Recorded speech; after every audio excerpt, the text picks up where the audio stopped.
Well, Philippa, third in the quarterfinal. How do you feel after that one? It was a bit tough. I made a little bit of a mistake with the setup with the tyre pressures, so there was not a lot of grip on the back and I had so much tyre wear. But the pace was good enough to stay P3, which puts me in an okay position for the semi-finals, so pretty happy. How do you approach the next race, the semi-final? Do you stay around and look at what the others are doing today and then prepare for tomorrow's semi-final? It's only natural to get the scoop on what your competitors are doing. If you don't, you're not really sure what to look for. And I mean, also need to figure out what was wrong with the tyre pressures. That would be good too. And just as the event as a whole, you're representing Australia here. You've got some great teammates as well. How's it been just being here and wearing the green and gold? Honestly, it's kind of weird because it doesn't feel like this is happening. It's just, I'm here, I'm competing, doing what I can for the team, and it's just like even talking with the other members of the team, it's, you know, all these people you read about online, and now I'm here with them. It's really, really interesting. Well, Costa P11 this morning, you've improved, made it into P6 after 2 practice sessions. How are you feeling? Yeah, it's good. For me, the track is so long, so hard to learn. So to do in 2 sessions to get up P6, it's good. I think there's still definitely lots of room to improve, and just working overnight to hopefully tomorrow can go up further and gain some more lap time. We know obviously these cars are all, in theory, identical. How's it feeling for you? Yeah, it feels good. Very different to anything I've driven in the other Formula 4 classes. So yeah, it's a bit hard learning a new car, but it's the same for everybody. So I really like it. It's good balance, good everything, and hopefully it'll do good for the weekend. And we talk about, you know, how important these practice sessions are to build your experience qualifying tomorrow. How are you going to approach that one?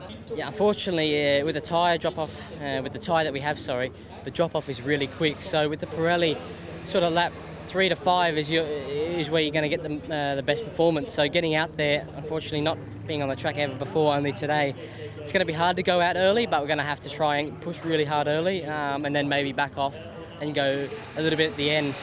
But with the drop-off, it'll struggle, but hopefully we can do the best we can. Well, Peter, a P5, you must be pretty stoked with that. Yeah, I'm pretty happy with my end result. Throughout the day, I wasn't doing my best, but came out with a good finish. You were talking to us earlier, you said you struggled a bit during the practice sessions, but you turned it around to put it in 5th. You must be pleased, and talk us through how you did that. Well, I'm really happy at first for putting in P5 in qualifying. Practice, I'm overweight by 7 kilos, which is a lot. So me and my mechanic put less fuel in, which lightened me and my car up. And we just put it in P5. Well, over a tough end to the day, but you're showing some really good pace early on in the day. Do you take a bit of confidence from that heading into tomorrow? Yeah, kind of. We had pace around 11th and 12th practice. Obviously, quality was not good at all, but just put a head down, bum up for tomorrow and hope that everything goes well. You've obviously probably in the past had experiences like this where you can bounce back from these performances. What do you do tonight to prepare and, I guess, get in the right mindset? Well, there's going to be a lot of going over everything, so it's probably be a bit of a late one, but it'll be all worth it in the end. So heats tomorrow and final on Sunday, so plenty of chances to show your pace. Yeah, a lot of laps as well, so should be right. Well, Aaron, the first session in the books, first experience at Paul Ricard, how was it? Yeah, it was great. I was like just to finally get the first few laps in, and yeah, had a ball in the Peugeot, and yeah, it gives us something to work with for the rest of the weekend. What do you take out of that session in terms of what that work is? Yeah, I mean, there's track limits. I don't know, most of my laps got delivered with track limits, which I thought they were pretty loose around here. So yeah, mainly focus on getting my laps actually counted, because at the moment I think we're 5 seconds off, but really we're only at 2, I think, off Teddy. So yeah, we'll just keep working at it, and I get to look at all Teddy's data and video footage. So tomorrow's next practice, put new tyres on and hopefully put it more together. How do you approach tomorrow? Learning again, really. Just trying to refine some sections like turn 1, 2. There's a lot of curb usage. I swear I nearly rolled in that session, so I got to find a way to hit that turn 2 curb without friggin' nearly going on my lid, because I don't want to pay for a new car.